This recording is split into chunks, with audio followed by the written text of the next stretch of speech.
প্রিয় দর্শক, সাজ্জাদ কাদিরের প্রীতি নিন, শুভেচ্ছা নিন।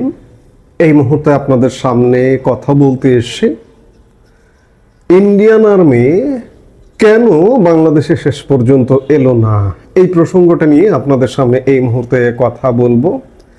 আমরা প্রথম ভারতীয় বিখ্যাত সাংবাদিক চন্দন নন্দীর নর্থ ইস্ট নিউজে করা একটি স্টোরি থেকে জানতে পেরেছিলাম যে ইন্ডিয়ান আর্মি ইন্টেলিজেন্সের additional director general major general Kundan Kumar সিংয়ের নেতৃত্বে 14 থেকে 16 অক্টোবর বাংলাদেশ সফরের একটা শিডিউল ছিল ভারতীয় সেনাবাহিনীর, এবং সেই শিডিউলটা কোথায় কোথায় ভিজিট করবেন, কার সাথে মিট করবেন, সব বিস্তারিত জানা গিয়েছিল। কিন্তু শেষ পর্যন্ত সফরটা অনুষ্ঠিত হয়নি, এবং এখনো পর্যন্ত বাংলাদেশের কেউ কেউ বলবার চেষ্টা করছেন এবং বিদেশ থেকেও কেউ কেউ বলবার চেষ্টা করছেন যে ইন্ডিয়ান আর্মি এই মুহূর্তে বাংলাদেশে সফররত আছে।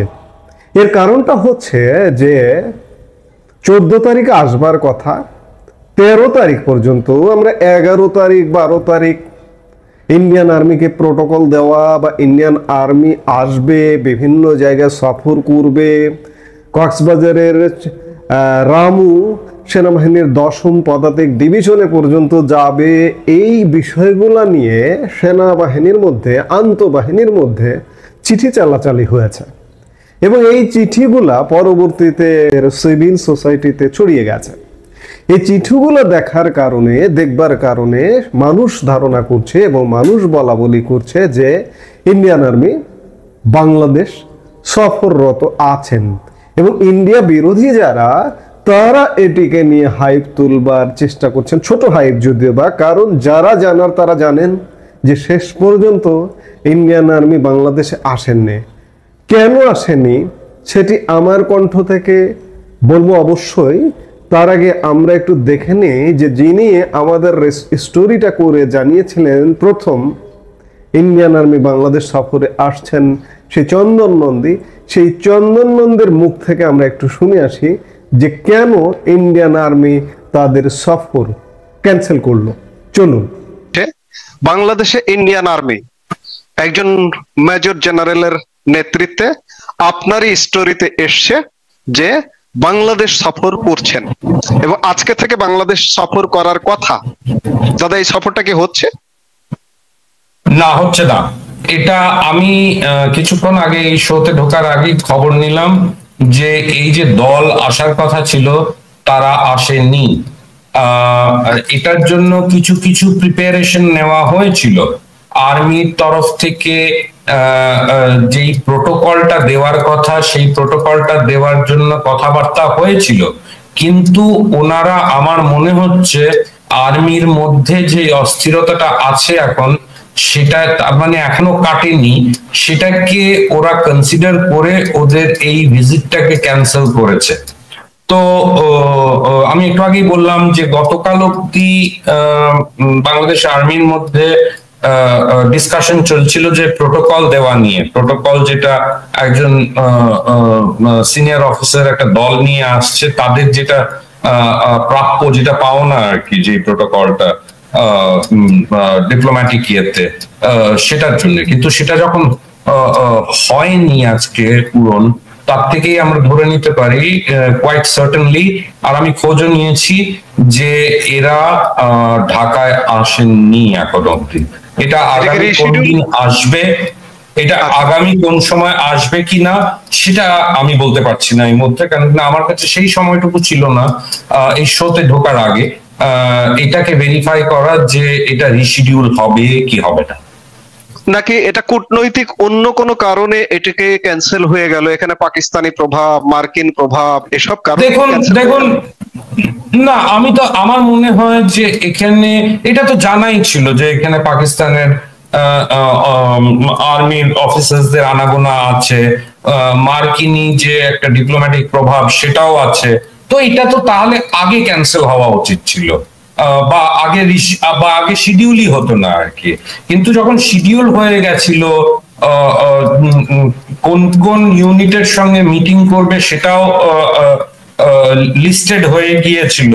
তার থেকে আমরা এটুকু ধরে নিতে পারি যে বাংলাদেশ আর্মির মধ্যে যে প্রবলেম গুলো চলছে এখন, সেই প্রবলেম গুলোকেই কনসিডার করে এই ভিজিটটা এই মুহূর্তের জন্য ক্যান্সেল করা হয়েছে।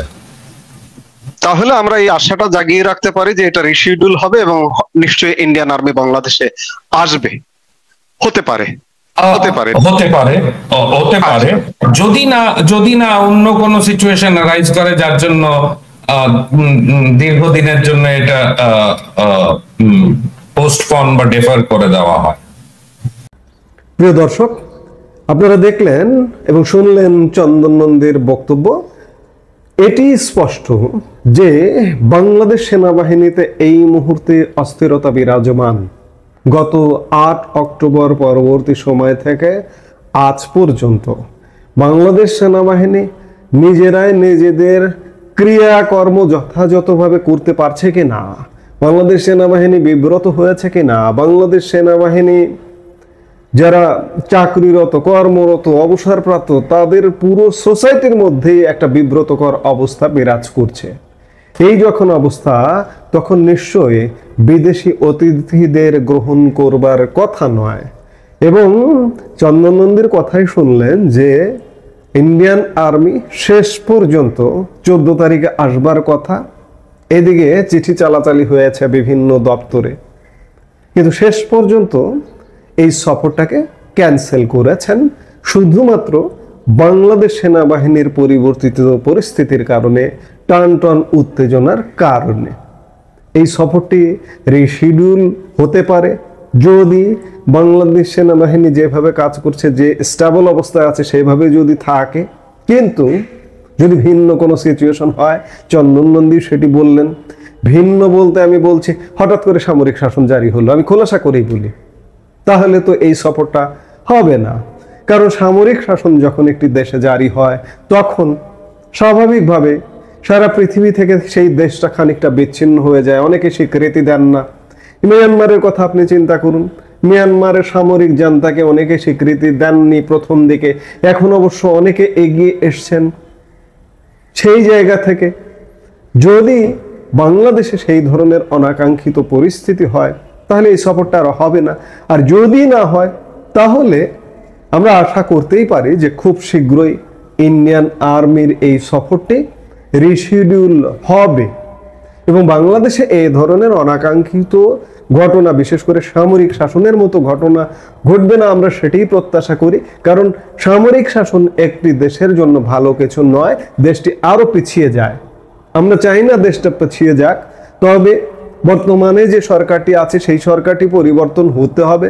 সব জায়গা থেকে আওয়াজ আছে একটা বিশেষ তত্ত্বাবধায়ক সরকার আসুক, এসে বাংলাদেশের এই ক্রান্তিকাল উতরিয়ে নিয়ে যাক।